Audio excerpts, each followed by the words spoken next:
Dear net aspirants, ഇന്ന് ഇപ്പോൾ ഒരു ലൈവ് സെഷനിൽ വന്നിരിക്കുന്നതിന്റെ പ്രധാനപ്പെട്ട ഉദ്ദേശം, 2 ദിവസം മുന്നേ സുപ്രീം കോടതിയിൽ ഒരു പ്ലീ പോയിട്ടുണ്ടായിരുന്നു, ഒരു ഹർജി പോയിട്ടുണ്ടായിരുന്നു.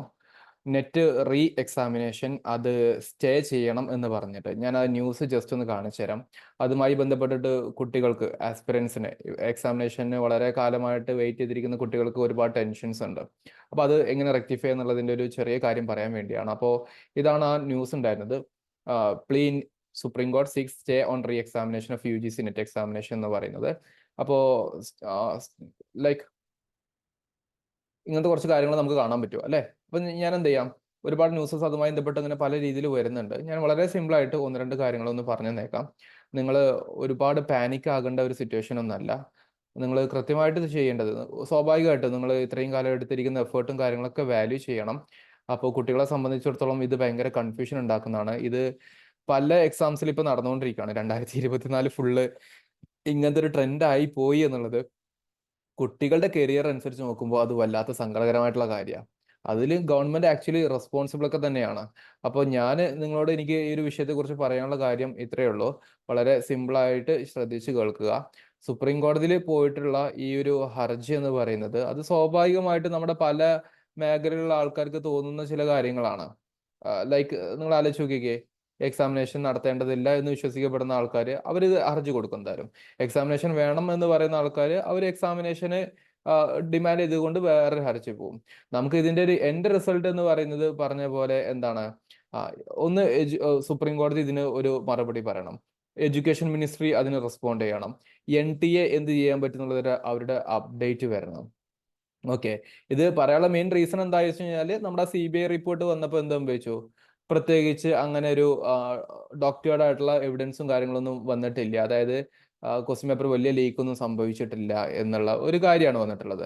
അപ്പോൾ ഓൾറെഡി നമ്മുടെ NTA ഓഗസ്റ്റ് 21 മുതൽക്ക് സെപ്റ്റംബർ 4 വരെ ഇത് റിവേഴ്സ് ചെയ്യുന്നുള്ള കാര്യങ്ങളൊക്കെ ഇവിടെ പറയുന്നുണ്ട്. നിങ്ങൾ ഈ ന്യൂസ് ഒന്ന് ജസ്റ്റ് ഒന്ന് വായിച്ചു നോക്കിയാൽ മതി. ലൈക്ക് അവരുടെ ഹിസ്റ്ററിയാണ് പറയുന്നത്, കഥ ഇങ്ങനെ ചെയ്തു, പിന്നെ CBI ഇങ്ങനെ ചെയ്തു എന്നുള്ളത്. ഞാൻ ഇത് വായിച്ചിട്ട് നിങ്ങളുടെ സമയം കളയുന്നില്ല. നിങ്ങൾ കൃത്യമായിട്ട് ശ്രദ്ധിക്കേണ്ട കാര്യം ഇത്രയേ ഉള്ളൂ. ആ പേപ്പർ ലീക്ക് എന്ന് പറയുന്ന ഒരു ഇഷ്യൂ ഉണ്ട്, അത് പൊളിറ്റിക്കൽ ആയിട്ടുള്ളൊരു പ്രശ്നത്തിൽ കിടക്കുകയാണെന്ന് വിചാരിക്കുക. നിങ്ങൾ ചെയ്യേണ്ടത് എന്താ, ഞാൻ അന്നും ഡീറ്റെയിൽ ആയിട്ട് നിങ്ങളോട് പറഞ്ഞ പോലെ, നിങ്ങൾ ടെൻഷൻ അടിക്കല്ലേ, പാനിക് ആവല്ലേ. ഓഗസ്റ്റിലാണ് എക്സാമിനേഷൻ വരുന്നെങ്കിൽ നിങ്ങളുടെ മുമ്പിലുള്ള എത്രയാ, 1 മാസമാണ്. ഓക്കെ, ഇൻ കേസ് ഇനി ആ എക്സാമിനേഷൻ ചില കാര്യങ്ങൾ കൊണ്ട് ഒന്ന് പുഷ് ചെയ്ത് വെച്ചു എന്ന് വിചാരിക്കുക, ഒന്ന് നീട്ടി വെച്ചു എന്ന് വിചാരിക്കുക. കാരണം സുപ്രീം കോടതിയിൽ ഇങ്ങനത്തെ ഒരു കാര്യങ്ങൾ വരുന്നുണ്ട്. അപ്പോഴും നിങ്ങളുടെ മുമ്പിൽ എന്താണ്, കുറച്ച് സമയം കിട്ടി എന്നുള്ളതാണ്. കിട്ടിയിട്ട് നിങ്ങൾ പഠിച്ചിട്ടില്ലെങ്കിൽ, ഇത്രയും അവസരങ്ങൾ നിങ്ങൾക്ക് കിട്ടിയിട്ട് നിങ്ങൾ പഠിച്ചിട്ടില്ലെങ്കിൽ, അവസാനം നിങ്ങൾ എന്ത് ചെയ്യും? അവസാനം നിങ്ങൾ എടുക്കാൻ പോകുന്ന ആറ്റിറ്റ്യൂഡ് എന്താ വെച്ചാൽ, അവസരങ്ങൾ കിട്ടിയിട്ട് ഞാൻ പഠിച്ചില്ല, എക്സാം മാറ്റി വെച്ചിട്ട് ഞാൻ പഠിച്ചില്ല, പിന്നെ നമ്മൾ എന്തിനു കൊള്ളാം എന്നുള്ള ഒരൊറ്റ ആലോചന നിങ്ങൾ വൃത്തിക്ക് പഠിക്കുന്നുള്ളതാണ്. പേപ്പർ 1ഉം പേപ്പർ 2ഉം വളരെ വൃത്തിക്ക് തന്നെ പഠിച്ചുകൊണ്ടിരിക്കുക. ഓൾറെഡി കോച്ചിങ് എടുത്തിട്ടുള്ള ആൾക്കാരാണെങ്കിൽ അത് മാക്സിമം ആ നോട്ട്സുകൾ റിവൈസ് ചെയ്യും, ക്വസ്റ്റ്യൻസ് കുറച്ച് കൂടുതൽ പ്രാക്ടീസ് ചെയ്യും. നിങ്ങൾ റിവിഷന് കൂടുതൽ ഇമ്പോർട്ടൻസ് കൊടുക്കുക. ഞാൻ അല്ലാതെ നിങ്ങൾ ഒരുപാട് നോളജ് പോയിട്ട് ഇപ്പോൾ ഉണ്ടാക്കാൻ വേണ്ടി പറയുന്നില്ല.